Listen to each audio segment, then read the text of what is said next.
बोल श्री कृष्ण भगवान की जय।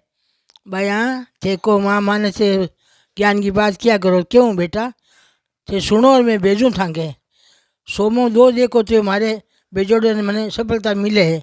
याने के मांग है थांगी मांग मतलब टीको काढ़ा ने रे मांग भरिया करो।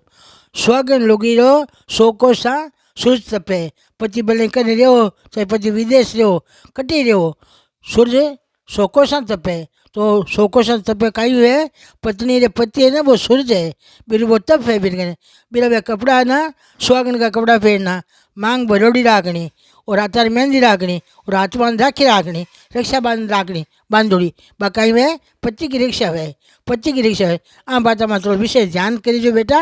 ये तो धान कान बुंडा नहीं होना गला में मंगलसूत्र होना और ताके बिंदी होनी काली बीड़ी नहीं होनी बिंदी होनी और थंग मांग भरोड़ी होनी थंग सुहागन को चिन्ह होना थंग पग बंडा नहीं होना थंग पति की रिक्शा है वो शिवान की जय।